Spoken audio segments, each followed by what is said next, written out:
கர்த்தருடைய பரிசுத்த நாமத்திற்கு மகிமை உண்டாவதாக. பிரியமான சகோதர சகோதரிகளே, கடந்த சில நாட்களுக்கு முன்பாக நாம் நீதிமொழிகள் புஸ்தகத்தில் 8ஆம் அதிகாரத்திலிருந்து 34ஆம் வசனத்தை தியானித்தோம். நினைவாக இருக்கும்னு நினைக்கிறேன். ஏனென்றால் இப்பொழுதுதான் இந்த மாதத்தில் நாம் தியானித்தோம். என் வாசற்படியில் நித்தம் விழித்திருந்து என் கதவு நிலை அருகே காத்திருந்து எனக்கு செவி கொடுக்கிற மனுஷன் பாக்கியவான்.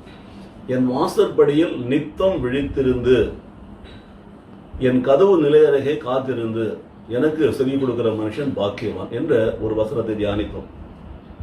அந்த வசனத்தை தியானிக்கிற பொழுது கர்த்தருடைய வேத வார்த்தைகளை அதிகாலையில் எழுந்தவுடன் நாம் வாசிக்க வேண்டும். அப்பொழுது கர்த்தர் நம்மளோட பேசுவார். அவர் பேசுகிற காரியங்களை கூர்ந்து கவனிக்க வேண்டும், கேட்க வேண்டும். அவைகளை உள்ளத்திலே பதிய வைத்து நாம் நாள் முழுவதும் அந்த வசனங்களை தியானிக்க வேண்டும், அசைபோட வேண்டும். அதில் சொல்லப்பட்டிருக்கிற தேவனுடைய சத்தியங்களை நாம் விசுவாசித்து அறிக்கை செய்ய வேண்டும். அதன்படி நாம் வாழுகிற பொழுது நாம் இந்த பூமியிலே பாக்கியவதியாய் இருப்போம் என்ற அந்த ஒரு தலைப்பிலே நாம் வார்த்தைகளை தியானித்தோம். இன்றைக்கும் நாம் தேவனுடைய வார்த்தைகளை தியானிக்க இருக்கிறோம். ஆனால் நித்தம் என்ற ஒரு தலைப்பில், அனுதினமும் என்ற தலைப்பில் பாருங்கள். So, as a Christian, we should be a witness in our day-to-day life, every day. Daily we have to witness for Christ. அதுதான் உண்மையான ஒரு கிறிஸ்துவ வாழ்க்கை. கிறிஸ்துவை பின்பற்றுகிறவர்கள், கிறிஸ்துவை ஏற்றுக்கொண்டு கிறிஸ்துவை பின்பற்றுகிறவர்கள், கிறிஸ்துவை விசுவாசிக்கிறவர்கள், ஆண்டவராகிய இயேசு கிறிஸ்துவை ஆராதிக்கிறவர்கள் தங்கள் வாழ்க்கையில ஆண்டவராகிய இயேசு கிறிஸ்துவுக்கு சாட்சியாக இருக்க வேண்டும். இந்த சாட்சியாக வாழ வேண்டும் என்றுதான் ஆவியானவர் சொல்லியிருக்கிறார். அப்போஸ்தலர் நடபடி 1ஆம் அதிகாரம் 8ஆம் வசனத்தில், பரிசுத்த ஆவியானவர் உங்கள் மேல் வருகிற பொழுது நீங்கள் பலனடைந்து முதலாவது எருசலேமிலும் பின்னர் யூதேயாவிலும் சமேரியாவிலும் உலகத்தின் கடைசி எல்லை வரையிலும் நீங்கள் எனக்கு சாட்சிகளாக இருப்பீர்கள் சொன்னார். அப்போ தேவனுடைய வசனத்துல பார்க்கிற பொழுது பரிசுத்த ஆவியானவர் தான் நமக்கு பலன் கொடுக்கிறார். அந்த பலனை நாம் பெற்ற பிற்பாடு நாம் இருக்கிற இடத்துல, எருசலேம், வசிக்கிற வீடு, வாழ்கிற குடும்பம், இருக்கிற சபை, அதுதான் எருசலேம். எருசலேமில் முதலாவது, இன்னும் சுற்றி உள்ள யுதேயா தேசம் முழுவதும், இஸ்ரேல் தேசத்தை பார்த்தீங்கன்னா யுதேயாவில் எருசலேம் இருக்கிறது பாருங்க. அப்போ எருசலேம் நகரத்தை சுற்றிலும் குடும்பம், சபை, வேலை செய்கிற இடம், சுற்றிலும் உள்ள யுதேயா, சுற்று வட்டாரத்தில் உள்ள மக்களுக்கு சாட்சியாக. இப்போ ஏஎம் தொலைக்காட்சியில் இருந்து செய்தியை நாம் கொடுக்குறோம் என்று சொன்னால், இங்கே நாம் பாண்டிச்சேரியில் வசிக்கிறோம். பாண்டிச்சேரிக்கு உள்ள மாத்திரமல்ல, பாண்டிச்சேரி சுற்றி உள்ள பகுதிகள் எங்கெல்லாம் போகிறதோ அங்கெல்லாம், அதுபோல யுதேயா முழுவதும்.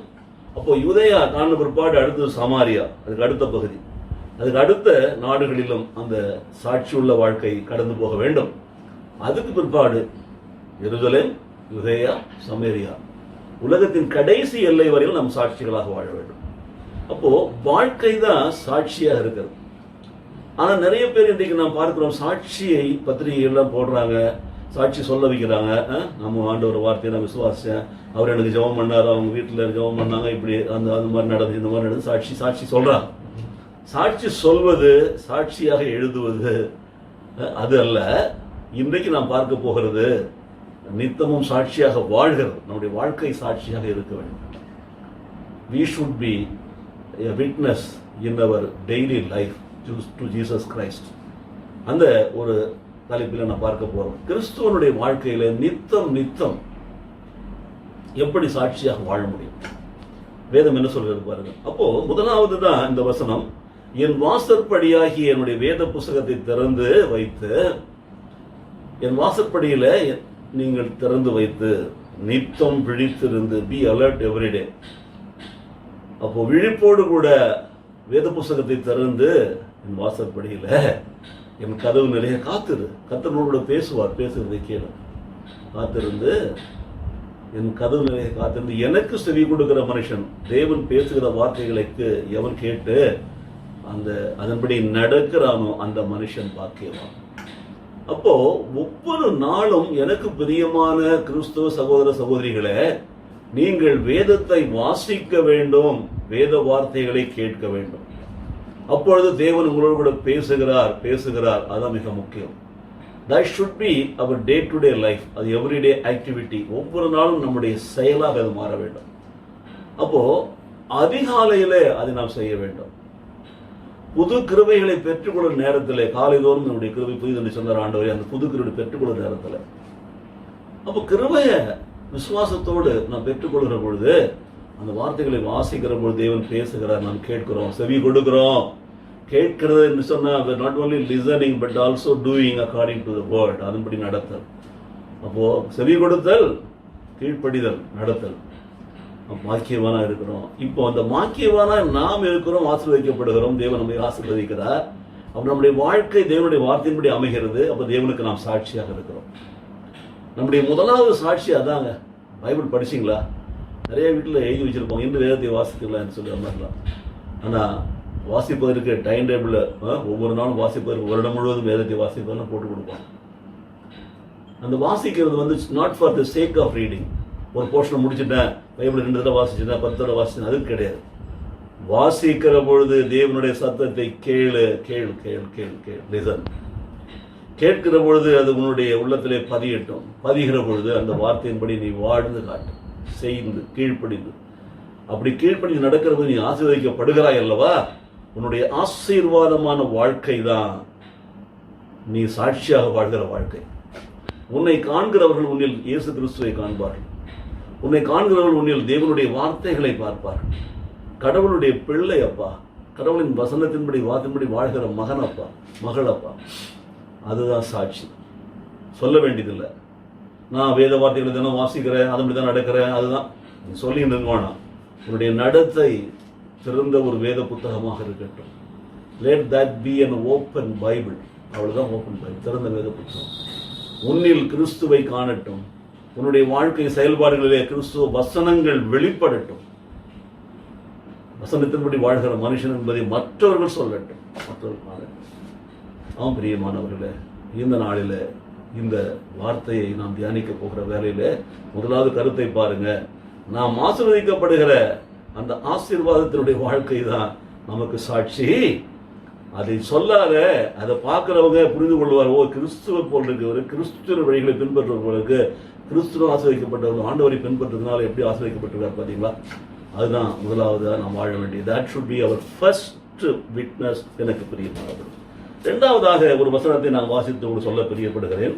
எண்ணாகமம் புஸ்தகத்தில் நாம் வாசிக்கிறோம், பண்டிகைகளை கொண்டாடுகிற பொழுது அங்கே செய்ய வேண்டிய காரியங்களை குறித்து அங்கே வேத வசனம் சொல்லுகிறது பாருங்கள். ஒவ்வொரு நாளும் செய்ய வேண்டியது 7 நாட்களும் நாம் என்ன செய்ய வேண்டும், எப்படிப்பட்டதான பலிகளை கொடுக்க வேண்டும்.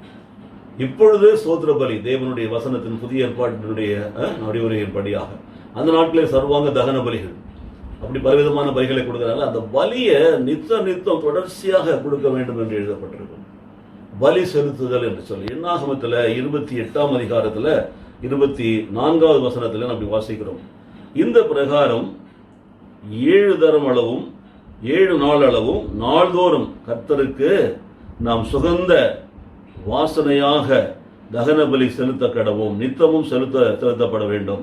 சர்வாங்க தகன பலியையும் அதன் பான பலியையும் அவர் அன்றி இதையும் நாம் செலுத்த வேண்டும் என்று எழுதப்பட்டிருக்கிறது. ஸோ ஒவ்வொரு நாளும் கர்த்தருக்கு பலி செலுத்துதல். ஸோ கர்த்தருடைய சத்தத்தை கேட்கிறது, அதுபடி நடக்கிறது. பலி செலுத்துதல், ஆடு அடிக்கிறது, மாடு அடிக்கிறது, அந்த பலி அல்ல. புரியுதுங்களா? அப்பொழுது பழைய ஏற்பாட்டில் சொல்லப்பட்டிருக்கிறது சர்வாங்க தகன பலி. புதிய ஏற்பாட்டில் ஆண்டவரை இயேசுக்கு தன்னை பலியை ஒப்புக் கொடுத்த பிற்பாடு அவர் எதிர்பார்க்கிற பலி ஸ்தோத்திர பலி.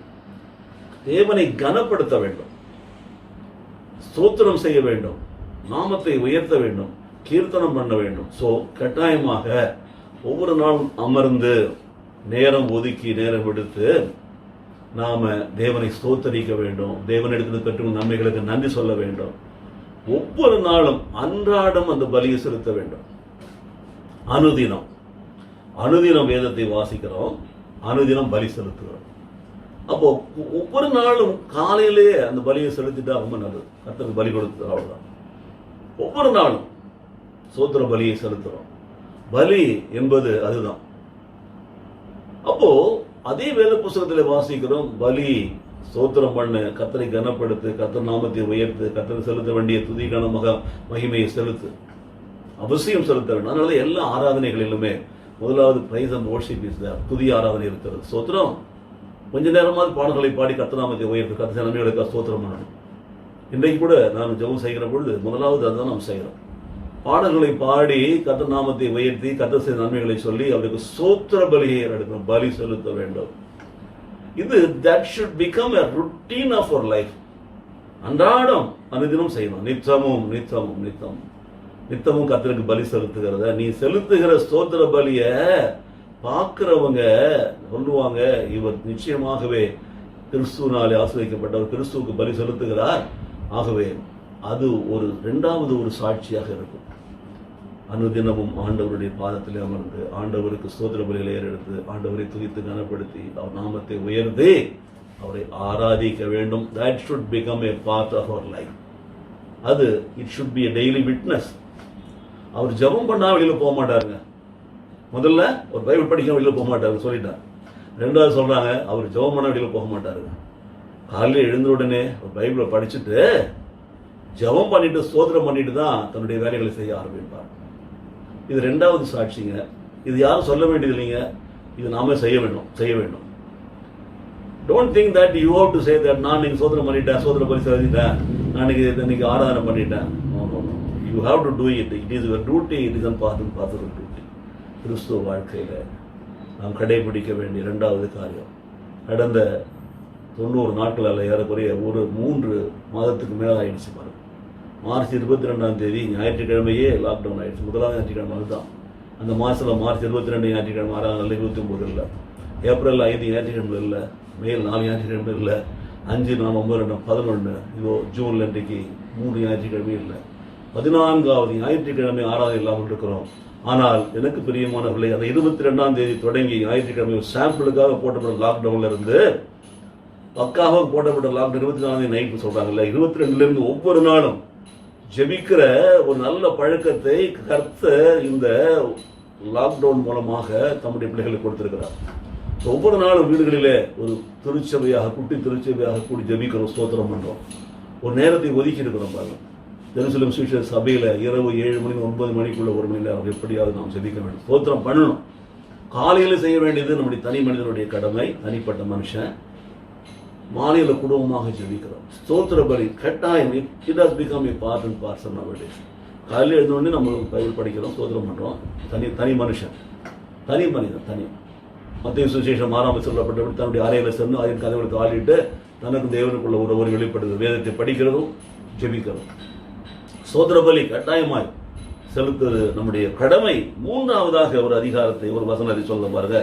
ஏசாயா தீர்க்கதரிசி புஸ்தகத்துல 58ஆம் அதிகாரம் 2ஆம் வசனம் சொல்லுகிறது, தங்கள் தேவனுடைய நியாயத்தை விட்டு விலகாமல் நீதியை செய்து வருகிற ஜாதியாரை போல அவர்கள் நாள்தோறும் என்னை தேடி, நல்ல கவனிங்க, நாள்தோறும் என்னை தேடி என் வழிகளை அறிய விரும்புகிறார்கள், நீதி நியாயங்களை என்னிடத்தில் விசாரித்து தேவனிடத்தில் சேர விரும்புகிறார்கள். யார் அவர்கள் பார்த்தீங்களா? சத்தமிட்டு கூப்பிடு, அடக்கிக் கொள்ளாதே, எக்காலத்தை போன்ற சத்தத்தை உயர்த்தி என் ஜனத்திற்கு அவர்கள் மீறுதலையும் யாக்கோபின் சத்தாருக்கு அவர்கள் பாவங்களையும் தெரிவி என்று சொல்லிட்டு அந்த ஜனங்கள் தான், நீதியின் ஜனங்கள் தான், யாக்கோபின் வம்சத்தார், இஸ்ரவேல் ஜனங்கள், தெரிந்து கொள்ளப்பட்டவர்கள். நாள்தோறும் ஒவ்வொரு நாளும் செய்ய வேண்டிய காரியம் தேவனை தேடி, தேவனை விசாரித்து, பார்த்தீங்களா, என்னை தேடி என் வழிகளை அறிந்து நீதி நியாயங்களை என்னிடத்தில் விசாரித்து என்னிடத்தில் சேர விரும்புகிறார்கள். 3ஆவதாக அனுதினம் நாம் வாழ வேண்டிய சாட்சி உள்ள வாழ்க்கை. கர்த்தரை தேடுகிறவர்கள் பிள்ளைகளாக மாற வேண்டும். அனுதினமும் என்னை தேடி என்னிடத்துல அவர்கள் தேடுகிறார்கள், தேடி என்னை விசாரிக்கிறார்கள். என்னிடத்துல வழி எது, இதுதான் வழியா, இப்படிதான் நடக்க வேண்டுமா என்று சொல்லிப்பார்கள். தேடுகிறவர்கள், பைபிள் சொல்லுகிறது, கர்த்தரை தேடுகிறவர்களுக்கு ஒரு நன்மையும் குறைவுபடாது. பழைய ஏற்பாட்டில், புதிய ஏற்பாட்டில் முதலாக தேவனுடைய ராஜ்யத்தையும் நீதியை தேடுங்கள், பின்னர் இவைகளெல்லாம் உங்களுக்கு கூட கொடுக்கப்படும். Everything will be given to you. Seek first the kingdom of God, but everything, all the rest will be given to you. கர்த்தரை தேடுகிறவர்களுக்கு போகாது. சிங்கக்குட்டிகள் தாட்சி அடைந்து பட்டினியாய் இருக்கும், ஆனால் கர்த்தரை தேடுகளுக்கு ஒரு நன்மை குறைவுபடாது. தேடு, என்னை தேடு, என்னிடத்துல விசாரி, இது எது வழி என்று கேள். கர்த்தருடைய வசனம், நான் உனக்கு போதித்து நீ நடக்க வேண்டிய வழி உனக்கு காட்டுவேன், உண்மையில் கண்ணை வைத்து உனக்கு ஆலோசனை சொல்வேன். உங்களுடைய வழியை எனக்கு காட்டும், உங்களுடைய வழி எனக்கு போதியும், உங்களுடைய பாதைகளை எனக்கு தெரியப்படுத்தும். சங்கீதக்காரனுடைய வசனங்கள் நிறைய 20, 25 பார்க்கிறோம், 32:8 வாசிக்கிறோம். ஆகவே கர்த்தரை தேட வேண்டும், தேடி அவர்கிட்ட வழி எது என்று விசாரிக்க வேண்டும், விசாரித்து நீதி நியாயங்களை அறிந்து கொள்ள வேண்டும், அறிந்து கொண்டு அதோடு மாத்திரமில்லாமல் அவரிடத்தில் சேர வேண்டும். நீ அவரிடத்தில் சேருவாய் என்று சொன்னால் அவரிடத்தில் சேருவார். நீ கர்த்தரை தேடுவாய் என்று சொன்னால் அவருடைய பக்கத்திலே இருப்பார். பார்த்தீங்களா? தேடுகிற எவனும் கண்டடைகிறான். தேடுகிற எவனும் கண்டடைகிறான். வேதம் சொல்கிறது, தேவனை தேடு, அதிகாலமே தேவனை தேடு, அதிகாலை வேளையினை தேடுகிறவன் கண்டடைவான். காலையில் என்னை தேடுகிறவன் கர்த்தரை தேடி, என்னை தேடி வழிகளிடத்தில் விசாரித்து நீதி நியாயங்களிடத்தில் அறிந்து என்னிடத்தில் சேர விரும்புகிறார்கள். அவர்கள் பாக்கியவான்கள், ஆசீர்வதிக்கப்பட்டவர்கள். அப்போ சாட்சி உள்ள வாழ்க்கை பாருங்க, கர்த்தரை தேடுதல், கர்த்தரிடத்தில் விசாரித்தல், வழிகளை கேட்டு அறிந்தல், நீதி நியாயங்களை அறிந்து கொள்ளுதல், அதோடு அதன்படி நடந்து அவரை சேருதல். இதை கேட்டுக்கொண்டிருக்கிற எனக்கு அருமையான கிறிஸ்துவ சகோதரனை, சகோதரியே, கர்த்தரை தேடுகிற பிள்ளையாக இருக்கிறாயா? ஒவ்வொரு நாளும், அனுதினமும், அது மிக முக்கியம். ஒவ்வொரு நாளும் தேடுதலாக இருக்கிறாயா? தங்கள் தேவனுடைய நியாயத்தை விட்டு விலகாமல் நீதியை செய்து வருகிற ஜாதியாரை போல அவர்கள் நாள்தோறும், முதலாவது பார்த்தோம் நித்தம் என்று சொல்லி பார்த்தோம், இரண்டாவது பார்த்தோம் நாள்தோறும் என்று பார்த்தோம், பலி செலுத்துதல், மூன்றாவது பார்த்தோம் மறுபடியும் நாள்தோறும் தேவனை தேட வேண்டும், நாள்தோறும் தேவனிடத்தில் வழிகளை கேட்டறிய வேண்டும், நாள்தோறும் தேவனிடத்தில் விசாரிக்க வேண்டும், நீதிகளை நியாயங்களை அறிந்து கொள்ள வேண்டும், அறிந்து கொள்வதோடு மாத்திரமல்ல அவரோடு சேர வேண்டும். எனக்கு பிரியமான கிறிஸ்துவ சகோதர சகோதரிகளை சிந்தித்து பாருங்கள். ஒவ்வொரு நாளும் கர்த்தரை தேடுகிறீர்களா? இந்த நாட்களிலே நாம் மிகவும் அதிகமான நேரம் நமக்கு ஓய்வு நேரம் கிடைத்திருக்கிறது பாருங்கள். தனிமைப்படுத்தப்பட்ட அந்த வாழ்க்கையில நம்மை தனிமைப்படுத்திக் கொள்ள வேண்டும் என்று சொல்ல அரசாங்க விதிகளுக்கு கட்டுப்பட்டு நடக்கிற அந்த வாழ்க்கையில தேவனை தேடுகிறவர்களா இருக்கிறோமா? அட்லீஸ்ட் தேவனிடத்துல வழிகளை கேட்டு விசாரிக்கிறவர்களா இருக்கிறோமா? நீதி நியாயம் அறிந்து கொள்வர்களா இருக்கிறோமா? வசனத்தை நல்லா பாருங்க. ஏசாயா 58:2 மிக முக்கியமானது பாருங்க. தேடுகிறவர் எப்படி தேட வேண்டும் என்று சொல்லி அதில் சொல்லப்பட்டிருந்தது. அதிகாரம் முழுவதும் நீங்க வாசித்து பார்க்கலாம், உங்களுக்கு அது பிரயோஜனமாக இருக்கும். ஆகவே கர்த்தரை தேடுகிறவர்களுக்கு ஒரு நன்மையும் குறைபட சங்கீதம் 34 நாம் வாசிக்கிறோம். மாத்திரமல்ல, சுவிசேஷம் 6ஆம் அதிகாரத்தில் வாசிக்கிறோம். முதன்முதலாக தேவனுடைய ராஜ்யத்தையும் நீதியும் தேடுங்கள், பின்னர்கள் எல்லாம் கூட கூடப்படும். தேடுங்கள், தேடுகிறவனும் கண்டடைவான். மத்தேயு சுவிசேஷம் 7ஆம் அதிகாரம் 7ஆம் வசனம். வசனங்கள் தாங்க நமக்கு வேண்டும். இன்றைக்கு நீங்க ஆட்களை பார்க்க வேண்டாம், என்ன நீங்க பார்க்க வேண்டாம். நான் உங்களை போல சாதாரண மனுஷன் தான். நான் சொல்லுகிற வசனம், கோட் பண்ற அந்த வசனம் பைபிள் இருக்கிறதா அதை பாருங்க. ஆளை பார்க்காதீங்க, ஃபேஷனை பார்க்காதீங்க. சினிமா நடிக்கிற போல நீங்க தேடி இருக்காங்க நிறைய பேர் நான் பார்க்கிறேன். அது ஒரு ஃபேஷனா போயிடுச்சு. அது ஒரு பெருமையா சொல்லிக்கிறாங்க. நாங்கள் சாலையில 7 மணிக்கு இந்த எழுப்புதல் ஜபத்தில் நாங்கள் கலந்துக்கிறோம், ஒரு பெருமையா சொல்லிக்கிறாங்க. இருக்கிற சபையில அந்த சபையில சொல்லப்படுகிற காரியங்களை கேட்கறது கிடையாது. சபை போதகர்களை இன்னைக்கு மதிக்கிறது கிடையாது பாருங்க. ஏனென்றால் இதுதான் நாம் பார்க்க நடைமுறை வாழ்க்கையில் மக்கள் அக்கறை பச்சை அப்படி இல்லை. போதகருக்கு தான் உங்களை பற்றி நல்ல விவரமான காரியங்கள் தெரியும். அவர்தான் அவருடைய குடும்ப சூழ்நிலை, அவருடைய வாழ்க்கையின் பின்னணியை அறிவார். ஆகவே நாம நம்முடைய வாழ்க்கையில அதை கற்றுக்கொள்கிற பொழுது பாருங்க, அவரை தேடுகிற அந்த காரியத்தை அவர் தான் அறிவார். அவர் தான் தினம் வாசிக்கிறீங்களா, தினம் படிக்கிறீங்களா கேட்டுக்கிறார். ஒவ்வொரு ஞாயிற்றுக்கும் நான் கேட்பேன், என்னுடைய சபையில வேதத்தை நீங்க வாசிச்சிங்களா, ஜெபித்தீங்களா என்று சொன்ன. அப்போ கர்த்தரை தேடுகிறவர்களாக இருந்தால் ஒரு நன்மையும் குறைவுபடாது என்று வேதம் சொல்லுகிறது. அவர் தேவனுக்கு தான் சாட்சியா இருக்கணும். அவர் தான் நம்ம மனசாட்சியை பார்க்கிறார், நம்முடைய மனசாட்சியை. பார்த்தீங்களா, 3 காரியங்களை சொல்லியிருக்கிறார். நித்தம் விழித்திருந்து கதந்தரை காத்திர செய்யப்படுகிற மனுஷன் நாள்தோறும் சர்வாங்க பலியிலும் தகன பலியிலும் செலுத்த வேண்டும் என்ற 2வது காரியம்.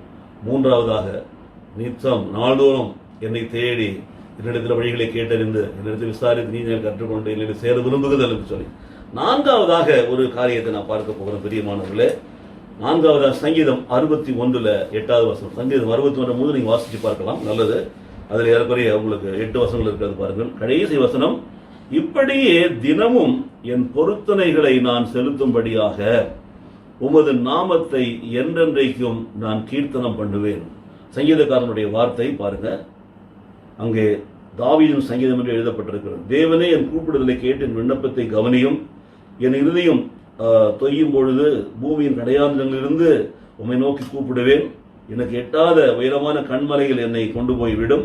நீர் எனக்கு அடைக்கலமும் சத்துருவுக்கு எதிரே பலத்த துருவமா இருக்கு சொல்லினே வரான். கடைசி வசனம் சொல்றான் பாருங்க, இப்படியே தினமும் என் பொருத்தனைகளை நான் செலுத்தும்படியாக உமது நாமத்தை என்றென்றைக்கும் கீர்த்தனம் பண்ணுவேன்.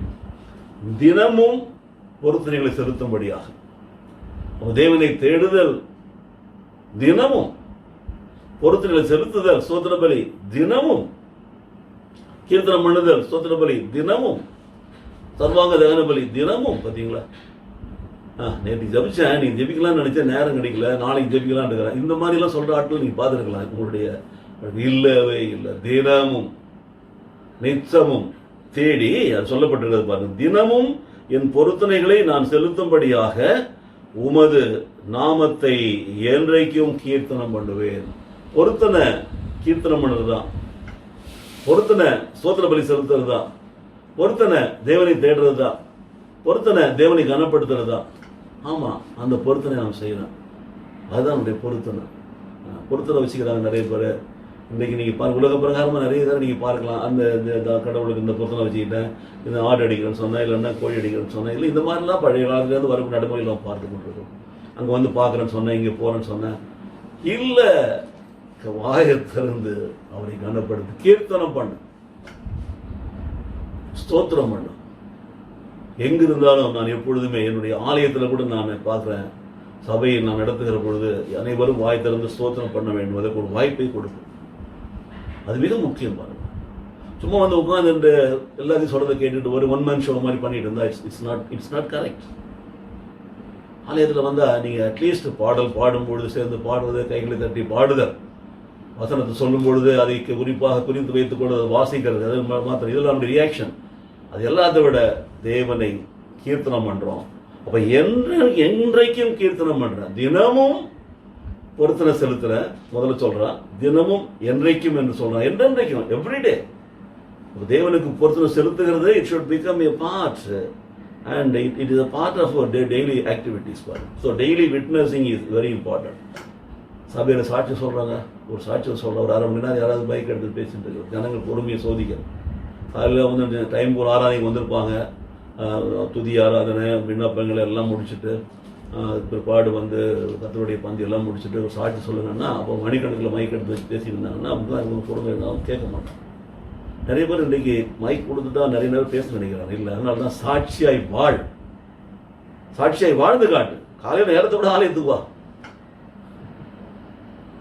எல்லாரும் துதிக்க சொல்லணும், துதி சோதனம் பண்ண, அதுதான் சாட்சியாக இருக்கிறது. சாட்சி சொல்கிறேன்னு சொல்லி டைம் எடுத்துக்க வேண்டியதில்லை. நீங்கள் நடந்து கொள்கிற, வாழ்ந்து காட்டுற அந்த வாழ்க்கை சாட்சியாக இருந்தால் everybody will understand, they will witness your witnessing. உன்னுடைய சாட்சியை அவங்க சாட்சியாக சொல்லுவாங்க. அவரு வாயில பைபிள் படிக்காமல் வெளியில் போக மாட்டாரு, எழுந்து ஸ்தோத்திரம் பண்ணாமல் வெளியில் போக மாட்டாரு. அப்படித்தான் நம்ம கேட்கணும். ஆண்டவரே நான் என்ன செய்யணும் சொல்லி கேட்டுட்டு, ஆண்டவர்கிட்ட வழி கேட்டுட்டு, அன்றைக்கு நான் என்ன செய்யணும், எங்கே போகணுங்கிறத நீங்கள் தெரியப்படுத்துங்க ஆண்டவரே சொல்லுங்கன்னு சொல்லிட்டு ஆண்டவருடைய ஆலோசனை கேட்டுட்டு தாங்க போவோம். வேற யாரும். அதுதான் சொல்லப்படுகிறது.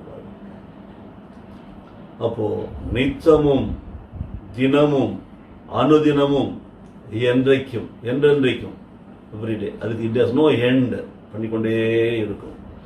ஆகவே இப்படி தினமும் என் பொருத்தனைகளை நான் செலுத்தும்படியாக உமது நாமத்தை என்றைக்கும் கீர்த்தனம் பண்ணுவேன். அதுதான் அனுதினம் செய்ய வேண்டிய சாட்சியுள்ள ஒரு வாழ்க்கை. தேவனுடைய நாமத்தை உயர்த்தணும், தேவனுடைய நாமத்தை கீர்த்தனம் பண்ணணும், தேவனுடைய நாமத்தை தேடணும், தேவனுடைய நாமத்திற்கு துதி காணம் செலுத்தணும், தேவனுடைய நாமத்தில் வேலைகளை செய்யணும், தேவனுடைய நாமத்திலே நம்முடைய நாளை தொடங்கணும். இயேசு கிறிஸ்துவின் நாமத்தில். நான் சிறு பிள்ளையர் காலத்திலிருந்து எனக்கு என்னுடைய தாத்தா தெரியல, பாட்டி தெரியும். பாட்டி பெற்றோர்கள் கற்றுக் கொடுத்த காரியம் சிறு சிறு மனவல்லி ஜெபம் என்று சொல்வார். Small prayers. இயேசுவே நிரட்சியம், இயேசுவே நிரட்சியம், இது சொல்லிக் கொடுப்பாங்க. இப்போ சில பேர் உட்காரும்போது அமேன் அல்லேலூயா அல்லேலூயான்னு உட்காருப்பாங்க, எழுதியிருப்பாங்க. அந்த மாதிரி இல்லை. சிலது சில தவறான காரியம் சொல்லிட்டு அல்லேலூயா சொல்லிடுவோம், அந்த மாதிரி கிடையாது. ஆனால் இந்த மனவலிஜம் மனதின் ஆழத்திலிருந்து இயேசுவே ரட்சியும் என்று சொல்லிக்கொண்டே இருக்கும். நாட்கள் சென்ற பிற்பாடு அவனுடைய வசனத்தை தான் கேட்டுக்கொண்ட பிற்பாடு வார்த்தையின்படி வாழ வந்த பிற்பாடு பிரைஸ் தி லார்ட் அல்லேலூயா என்ற ஆமென் சொல்ல ஆரம்பிச்சு. இப்போ நாட்கள் செல்ல இப்போ லேட்டஸ்டாக நான் கற்றுக்கிட்ட காரியம் பார்த்தீங்கன்னா, யாரை பார்த்தாலும் மனசின் ஆழத்திலிருந்து உள்ளத்திலிருந்து சொல்லுறவங்கள்ட்ட வாயத்திலும் சொல்றது கிடையாது, உங்களுக்கு சமாதானம், நான் உங்களோட சமாதானமாக இருக்கணும் என்று நான் பிரியப்படுகிறேன், ஆண்டவர் உங்களுக்கு சமாதானத்தை கொடுக்கணும். ஆண்டவர் சொன்னார், உலகம் கொடுக்கிற பிரகாரமா இல்லை என் சமாதானத்தை.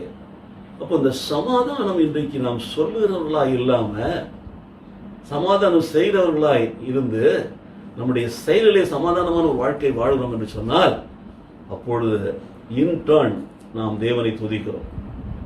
அதுதான் தேவன் பிரியப்படுகிறார் பாருங்க. தேவனை நாம் துதிக்கிறோம் பாருங்க. தேவனுக்கு ஸ்தோத்திரம் என்று சொல்கிறோம் அல்லவா, அது மற்றவர்களோடு சமாதானமாக இருக்கிறதுனால வரக்கூடிய ஒரு ஸ்தோத்திரமாக இருக்க வேண்டும். அந்த ஸ்தோத்திரத்தில் தான் தேவன் மகிமை அடைகிறார், பிரியப்படுகிறார். ஆக நாம் இன்றைக்கு ஒவ்வொரு நாளும் என்ன சொல்லப்படுகிறது பாருங்க, இந்தபடியே தினமும் என் பொருத்தனைகளை நான் செலுத்தும்படிக்கா. அது எனக்கு பொருத்தனை. அதிகாலையில் எழுந்து வேதத்தை வாசிக்கிறது இட் இஸ் அ பொருத்தனையா இருக்கணும் எனக்கு. ஆமா, அதிகாலையில் எழுந்து கர்த்தரை கொஞ்சம் நேரம் ஸ்தோத்திரம் பண்றது என்னுடைய பொருத்தனையாக இருக்க வேண்டும். ஆமா, அதிகாலை எழுந்து தேவனுக்கு ஸ்தோத்திர பலிகளை ஏறெடுத்து அவருடைய பாடல்களை பாடி நாமத்தை உயர்த்தி கீர்த்தனம் பண்றது, நன்றி பலி, ஸ்தோத்திர பலி, இப்படி எல்லாம் செய்ய வேண்டியது இட் இஸ் அ பொருத்தனை செய்யணும். அப்போ அதே பொருத்தனையில தான் கீர்த்தனம் பண்றேன், தேவ நாமத்தை உயர்த்துகிறேன், துதிக்கிறேன் நான் பார்க்கிறேன் எனக்கு பிரியமானவர்களே. ஆகவே ஒவ்வொரு நாளும் அதை நாம் செய்ய வேண்டும். அடுத்ததாக ஐந்தாவதாக நான் ஒரு காரியம் சொல்ல பெரிய நெகேமியா புஸ்தகத்திலே பார்க்கிறோம். அவர்கள் சிறை இருப்பிலும் திரும்பி வந்த பிற்பாடு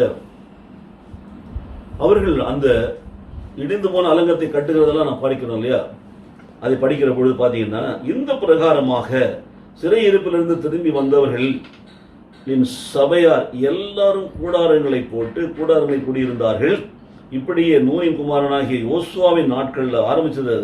அந்நாள் முதல் அந்த நாள் வரையில் இந்த நெகேமியா எழுதி வைத்திருக்கிறபடியாக சிறையிருப்பிலிருந்து பாபிலோனிய சிறையில் திரும்பி வந்த மக்கள் இஸ்ரவேல் புத்திரர் செய்தாகியாதிருந்து இப்பொழுது செய்தபடினாலே மிகுந்த சந்தோஷம் உண்டாயிற்று. என்ன, கூடாரங்களை போட்டு வாழறது சரி. ஆனால் முதலாம் நாள் தொடங்கி கடைசி நாள் மட்டும் தினம் தினம் தேவனுடைய நியாயப்பிரமாண புஸ்தகம் வாசிக்கப்பட்டது என்று எழுதப்பட்டிருக்கிறது. 7 நாள் பண்டிகை ஆசரிக்கப்பட்டது என்று எழுதப்பட்டிருக்கிறது. 8ஆம் நாளிலே முறையின்படியாக விசேஷித்த ஆசாரிப்பு நாளை கடைபிடித்து எழுதப்பட்டிருக்கிறது. அப்போ தினம் தினம் மக்களை உட்கார வைக்கிறாங்க. என்ன பண்றாங்க, வேத புஸ்தகத்திலிருந்து தேவனுடைய நியாயப்பிரமாண புஸ்தகம் வாசிக்கப்படுகிறது எல்லாரும். இது நெகேமியாவுடைய காலத்தில் நடக்கிறது பாருங்க. அது தேவன் பிரியப்படுகிறார். இன்றைக்கு நாம அதனால்தான் ஆலயங்களில் ஆராதனைகளில் வேத வார்த்தைகளை வாசிக்கிறோம். வேத பகுதி உண்டு தியானத்திற்கு சொல்லி ஒவ்வொரு நாளும் கூட. இன்றைக்கு நான் பிள்ளைகளை சந்திப்பதற்கு முன்பாக அவர்களுக்கு இன்றைய வேத வசனம், இன்றைய வேத வார்த்தை, இன்றைக்கு நாம் வாசிக்க வேண்டிய கர்த்தருடைய வார்த்தை என்ன என்பதை சொல்லிக்கொண்டே இருக்கிறோம். அந்த ஒவ்வொரு நாளும் வேதத்தை வாசிக்க வேண்டும் பாருங்க. வந்தாங்க, அவர்கள் சபையாரெல்லாம் கூடுகிறார்கள். கூடி ஒரு இடத்துல உட்கார்றாங்க. அங்கே தேவனுடைய நியாயப்பிரமாண புஸ்தகத்தை திறந்து வாசிக்கிறார்கள். அதை மக்கள் எல்லாரும் கேட்கிறார், கேட்டு ஆமென் சொல்லுகிறார்கள். அப்போ இத ஒவ்வொரு நாளும் அவர்கள் கடைபிடித்தார்களாம். அடிமைத்தனத்தில் போயிட்டு வந்த பிற்பாடு வந்த ஞானம் அவர்களுக்கு அப்படிப்பட்டதா இருந்தது. நாம இதெல்லாம் வாசிக்க தவறுனதுனால்தான் தேவன் நம்மை அடிமைகளாக ஒப்புக் கொடுத்தார் என்பதை அவர் புரிந்து கொண்டார். தேவனுக்கு செலுத்த வேண்டிய ஸ்தோத்திர பலி செலுத்தாதனால்தான் நாம் இப்படி அடிமைகளாய் போனதை அறிந்து கொண்டார். இப்போ நாமெல்லாம் பாவத்தில் வாழ்ந்து கொண்டிருந்தோம், அடிமைத்தனத்தில் வாழ்ந்து கொண்டிருந்தோம். இயேசு கிறிஸ்து மக்கள் சுத்திகரித்திருக்கிறது. இன்றைக்கு நாம் புது சிருஷ்டியாய் மாற்றப்பட்டிருக்கிறோம் என்று சொன்னால், இந்த ரட்சிப்பை பெற்றுக்கொண்டவர்கள் நாம ஒவ்வொரு நாளும் அனுதினமும் நாம் என்ன செய்யணும், வேதத்தை வாசிக்கணும். வாசிக்க முடியாதவங்க வாசிக்கிறவங்கள்ட்ட சொல்லி வாசிக்க வச்சு கேட்கணும், வசனங்களை கேட்கணும். ஆடியோ பைபிள் நிறைய வந்திருக்கிறது. இன்றைக்கு கொஞ்ச நாட்களுக்கு முன்பாக நாங்கள் ஊழியம் செய்கிற ஆரம்ப காலத்துலலாம் அப்படிப்பட்ட காரியங்கள் கிடையாது. எனக்கு அருமையான சகோதரர் ஒருவர் இருக்கிறார். அவர் பெங்களூர் பட்டணத்தில் வேர்ல்டு கேசட் அவுட்ரீச் மினிஸ்ட்ரிஸ் என்று சொல்லி ஒரு ஊழியர்களை நடத்தி கொண்டிருக்கிறார், WCOM என்று சொல்லி. சகோதரர் P.A. சுந்தரராஜன் நான் அவரை தெரிந்து கொண்ட நண்பனாக பழகின நாட்டிலிருந்து ஏறக்குறைய ஒரு வருடம் இல்லை என்றால் ஒரு 2 வருடத்துக்கு ஒரு முறையாக அவரை அழைத்து வேதாகம் ஆராய்ச்சியை நாம் செய்து கொண்டிருக்கிறோம். முதலில் பாண்டிச்சேரி பட்டணத்தில் நாம் அந்த காரியங்களை செய்ய ஆரம்பித்தோம். அப்போ முத்தியால்பட்டியில் தான் முதல் முறையாக அப்படிப்பட்டதான் ஒரு வேத ஆராய்ச்சியை திருமண மண்டபத்தில் நாம் நடத்தினோம். முழு வேதாக புத்தகத்தை குறித்த தெளிவான விளக்கங்களை அன்றிலிருந்து இன்றைய வரையும் நான் வேத புஸ்தகத்தை பகுதி பகுதியாக முழு வேதாகமும் பழைய ஏற்பாடு மாத்திரம் தனியாக, புதிய ஏற்பாடு தனியாக, இப்படி பகுதி பகுதியாக அந்த ஒவ்வொரு புத்தகமாய் இப்படியெல்லாம் வேத ஆராய்ச்சி நடத்தி நாம் பிள்ளைகளுக்கு பாடங்கள் சொல்லிக் கொடுத்து சத்தியத்தில் வளர்த்திருக்கிறோம். இன்றைக்கு பாண்டிச்சேரியில் இருக்கிற அநேக மக்களுக்கு அது தெரியும். ஒருவேளை அவர்கள் என்னை மறந்திருக்கலாம் அல்லது அந்த போதகர் P.A. சுந்தரராஜனை மறந்திருக்கலாம். ஆனால் வேத வார்த்தைகளை நாம் கற்றுக்கொண்டது, அது எப்படி வாசிக்கிறது, அந்த ஆராய்ச்சி செய்வதெல்லாம் அவர் மூலமாக நிறைய காரியங்களை நாம் பாண்டிச்சேரியில் சொல்லியிருக்கிறோம். அநேக மக்கள் அதன் மூலமாக சத்தியத்தை அறிந்திருக்கிறார்கள். அது வாசிக்கிறதை கேட்கும் பொழுது நமக்கு அந்த ஞானம் வர வேண்டும். அந்த மாதிரி காரியங்களை நாம் தேர்ச்சி அடைந்திருக்கிறோம் என்பதற்கு விளக்கம் என்ன? ஒவ்வொரு நாளும் வாசிக்க முடியாதவர்கள் வாசிக்கிறவர்களிடத்தில் சொல்லி வாசிக்க வைத்து கேட்க வேண்டும். எனக்கு ஒரு போதகர் திருச்சியில் இருக்கிறார், இப்பொழுது இருக்கிறார். அவர் எப்பொழுதுமே ஊழியர்களுக்காக வெளியூர் செல்கிற பொழுதெல்லாம் அவர் வேதத்தை நேரடியாக வாசிக்கிறது கிடையாது. அவர் காலையில் எழுந்துட்டு தன்னுடைய காலை கடன்லாம் முடிச்சுட்டு தோசைலாம் பண்ணிட்டு ஒரு இடத்துல அமைதியாக உட்காருவார். அவரை சுற்றிலும் 2 சகோதரர் அல்லது 3 சகோதரர் உட்கார வைத்திருப்பார். அவர்களை வாசிக்க சொல்வார். அவர்களே ஒரு அதிகாரமாய் மாறி வாசிக்க சொல்வார். அமர்ந்து அப்படியே கேட்டுக்கொண்டிருப்பார். அந்த கேட்கிற பொழுது பாருங்க, முதலாவது சொன்ன என் வாசற்படி தமிழ் திறந்து என் கதவு நிலையை காத்திருந்து எனக்கு செவி கொடுக்கிற மனுஷன் பாக்கியவான். அப்போ தேவன் பேசுகிறாரே சத்தமா அந்த பசங்க சகோதரர்கள் வாசிக்கிற பொழுது பிள்ளைகள் அவர் கேட்கிறார் பாருங்க, செவி கொடுக்கிறார். கேட்டு அதன்படி நடக்கிற அந்த ஒரு வாழ்க்கையில தான் கர்த்தர் அவர் இன்றைக்கு ஒரு பெரிய ஊழியக்காரரை பயன்படுத்திக் கொண்டிருக்கிறார். நிறைய ஊழியக்காரர் எனக்கு தெரியும் பாருங்க. காலையில் எழுந்த உடனே கண்களெல்லாம் தொடச்சிட்டு முகம்லாம் கலந்த ஒரு பாடு அவங்க நிறைய பேர் காலையில் நியூஸ் பேப்பர் படிக்கிற ஒரு ஃபேஷனாக இருக்கும், படிப்பார். சில பேர் போய் கேலண்டர் தூங்குற ஒரு வசனத்தை மட்டும் வாசிக்கிறது இல்லை. அவர் அப்படிப்பட்டவர்கள். அவர் சொல்வார், காலையில் எழுந்த உடனே நான் வேத புஸ்தகத்தை திறந்து அந்த வேத வார்த்தைகளை வாசிச்சாதான் எனக்கு அந்த நாள் விடுந்ததாக இருக்கும். வாசிக்காம நான் வேற எதையும் நான் வாசிக்கவே மாட்டேன். வாசிக்கும் பொழுது தேவனோடு பேசுகிறார், அவர் தான் கேட்பேன். அதை கேளாமல் நான் எதையும் யோசிக்க மாட்டேன். அப்போ அந்த வாசிக்கிற பொழுதே நான் செய்ய வேண்டிய காரியங்களை நான் உனக்கு போதித்து நடக்க வேண்டிய வழி உனக்கு காட்டுவேன். முன்பேல் கண்ணை வைத்து உனக்கு ஆதரவு சொல்லும் வசனம் நிறைவேறுகிறதை பார்ப்பேன். கர்த்தர் கற்றுக் கொடுப்பார். அப்படிதான் வாழ்நாள் முழுவதும் நான் வாழ்ந்துட்டேன்னு சொல்றேன். பிரியமானவருடைய இந்த வார்த்தைகளை நியாயப்பிரமாண புஸ்தகத்தை திறந்து அங்கே வாசிக்கிற ஆசாரியன் பாருங்க. அதற்காகத்தான் நியமித்திருக்கிறார். அதை நாம் கேட்க வேண்டும். அந்த சத்தத்தை கேட்க வேண்டும். தேவனுடைய சத்தம், அந்த சத்தம் தான் வேத வார்த்தைகள். அதை நாம் கேட்டு அதன்படி வாழ நாம் ஒப்புக் கொடுக்க வேண்டும். இன்றைய செய்தி அதுதான். அனுதினம் சாட்சியாக நாம் வாழ்தல். சாட்சி சொல்வது கிடையாது, சாட்சி எழுதுவது கிடையாது, சாட்சியாக வாழ்தல். இந்த சாட்சியாக வாழ்கிற வாழ்க்கையிலே நாம் எப்படி இருக்க வேண்டும் என்பதை தான் பார்த்து கொண்டு வருகிறோம் பாருங்க. ஒரு சில வசனங்களை சொல்லிக்கொண்டே வருகிறேன். நீதிமொழி 8:34 சொன்னேன். எண்ணாகும் 28ஆம் அதிகாரம் 24ஆம் வசனம் சொன்னேன். ஏசாயா தீர்க்கதரிசி புத்தகத்தில் 58ஆம் அதிகாரம் 2ஆம் வசனம் சொன்னேன். சங்கீதம் 61:8 சொன்னேன். எகேமியா 8:18 சொல்லியிருக்கிறேன். கடைசியாக வசனத்தை சொல்லி நான் முடிக்க போகிறேன் பாருங்க. லூக்கா எனும் சுவிசேஷம் 9ஆம் அதிகாரத்தில் 23ஆம் வசனம். இது ஆண்டவராகிய இயேசு கிறிஸ்துனுடைய வார்த்தை. இத்தனை வசனங்களும் 5 வசனங்களையும் நான் பழைய ஏற்பாட்டில் எடுத்தேன். ஆனால் இந்த 6வது வசனத்தை புதிய ஏற்பாட்டில் எடுத்துருக்கிறோம். கர்த்தர் நாம் மகிமைப்படும்படியா சொல்கிறேன். அனுதினம் செய்ய வேண்டிய காரியங்களை பார்த்து கொண்டே வந்தோம், நித்தமும். அப்போ இப்படி நாம் நடந்து கொண்டால்தான் கர்த்தர் நம்மை நித்தமும் நடத்துவார். அதிகாலை வேளையிலே தேவனை தேடி வாசிக்கொள்ள இருந்தால் தான் கர்த்தர் நம்மை நித்தமும் நடத்துவார். கர்த்தர் நம்மை நித்தமும் நடத்தி மகா வறட்சியான காலையில் மாற்றுவோம் திருப்தியாக்கி நம்மை நீர்ப்பாய்ச்சின தோட்டத்தை போலவும் வற்றாத நீருட்டு போல மாற்றுவார். செழிப்பான ஒரு வாழ்க்கையை கொடுப்பார். தினம் தினம் சாட்சியாய் வாழ்கிற பொழுது வரக்கூடிய ஆசை ஒரு இடத்துல பாக்கியவான். கர்த்தருடைய வேதத்தில் பிரியமாய் நல்லவனும் தியானிக்கிற மனுஷன் பாக்கியவான். கர்த்தருக்கு பயந்தவை நடக்கிற மனுஷன் பாக்கியவான். கர்த்தருடைய வேதத்தில் பிரியமாயிருந்து தியானிக்கிற மனுஷன் மாதிரி கர்த்தருடைய வேதத்தில் நடக்கிற உத்தம மார்க்கத்தார் தினம் தினம் பாக்கியவான். 119 ஒன்றுல சொல்லிக்கொண்டே போகலாம். ஆசீர்வதிக்கப்பட்டவர்கள் பாருங்க. அந்த ஆசீர்வாதங்கள் பெருகிக் கொண்டே இருக்கிறது. ஒரு நன்மையும் குறைவுபடாத ஒரு ஆசீர்வாதம். தேவனுடைய ஆசீர்வாதம்.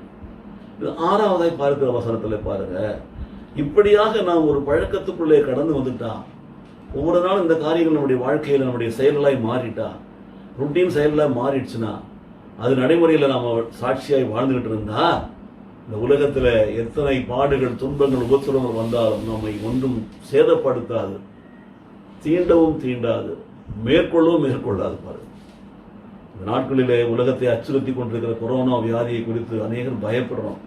அநேகர் பயத்தினாலேயே இந்த வியாதிக்கு உட்படுகிறதை பார்க்கிறோம். பயத்தினாலே, மரண பயத்தினாலே உள்ளார். ஆனால் தேவனுடைய பிள்ளைகளுக்கு அப்படி இல்லை.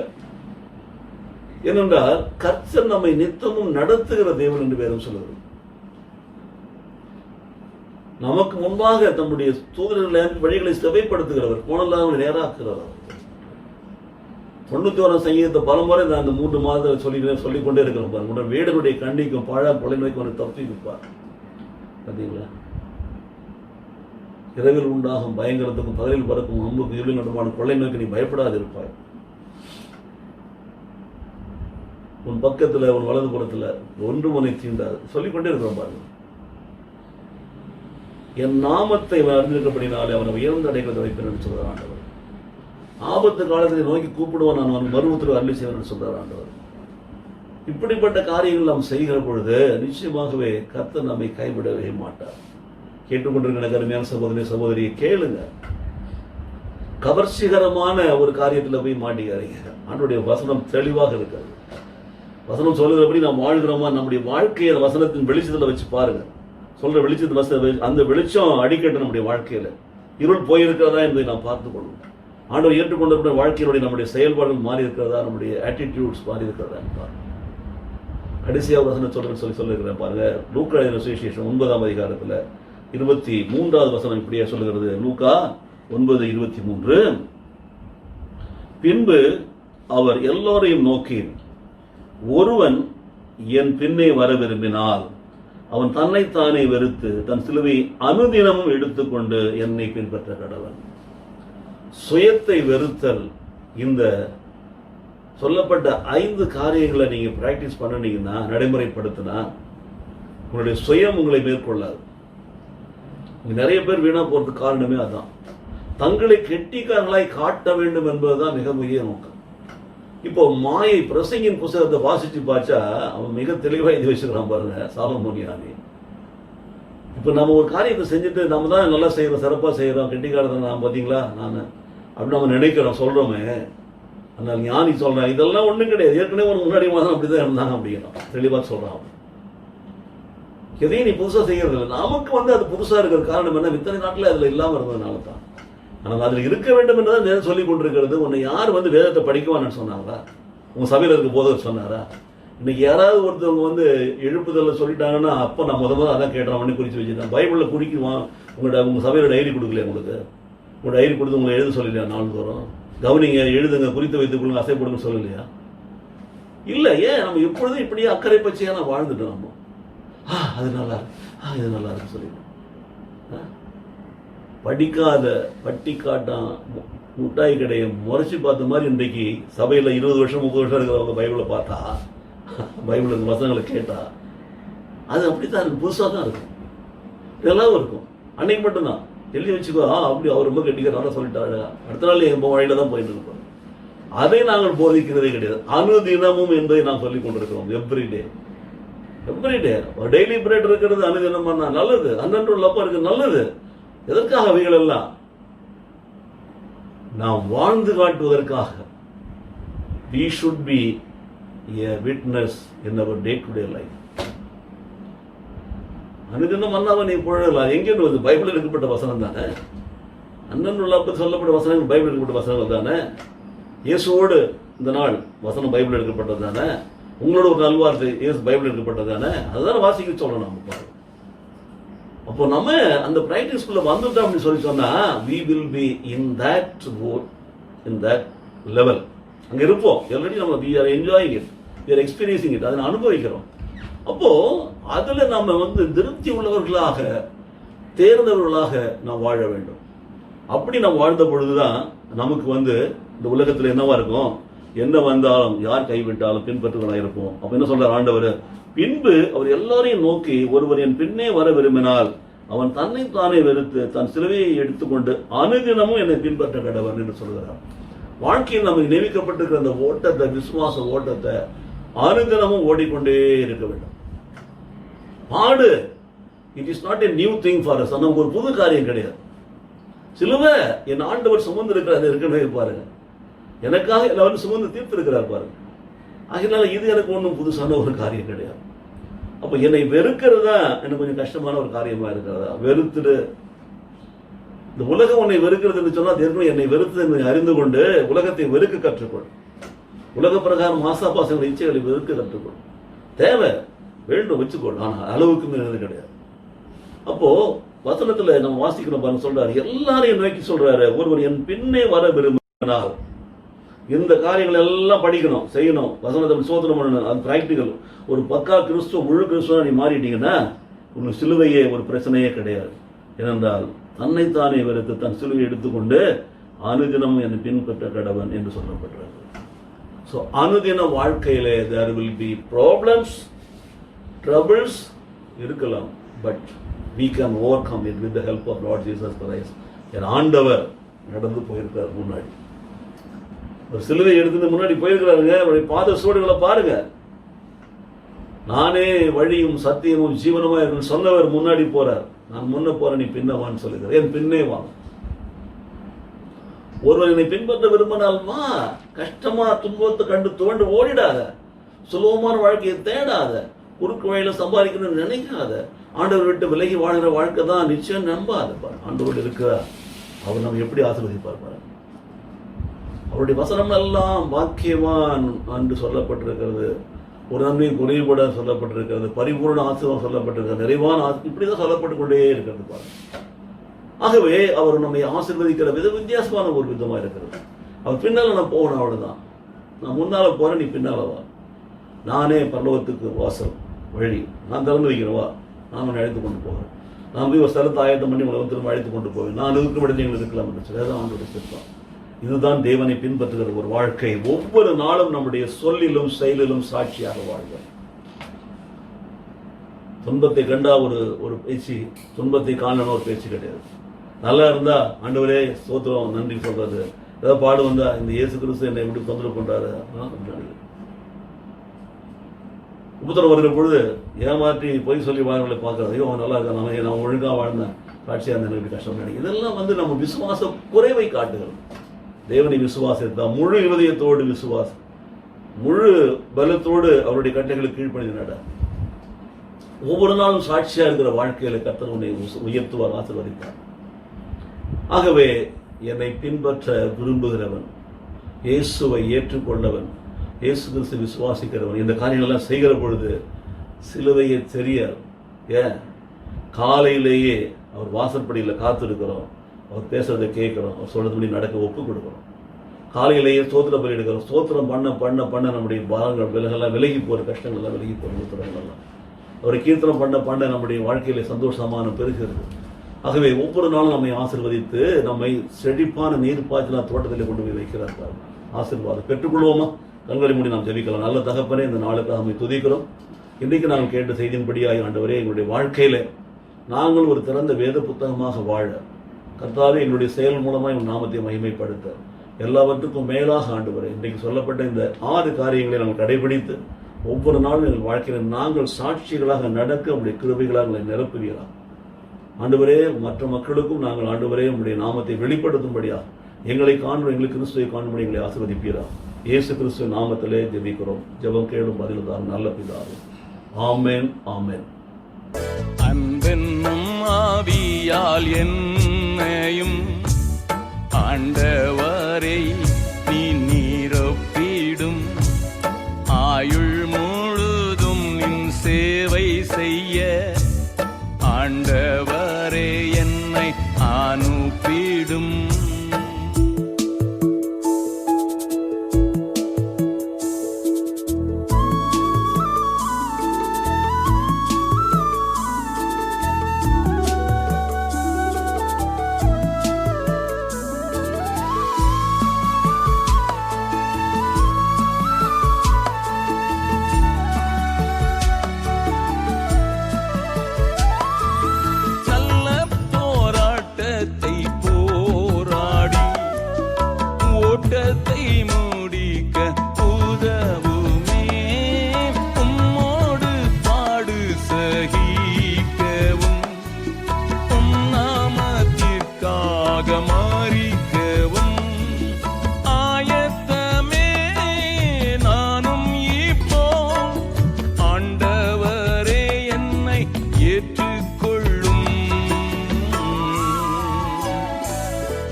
ஆவியால் என்னையும் ஆண்டவரை நீ நிரப்பிடும். ஆயுள் முழுதும் நின் சேவை செய்ய ஆண்டவரே என்னை அனுப்பிடும்.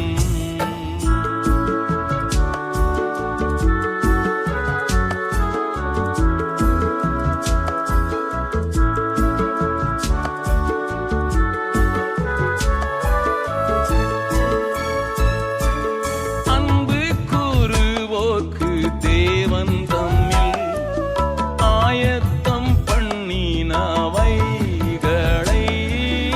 ஆவியானவரே நானும் காண திறந்தருளும் என் கண்களை.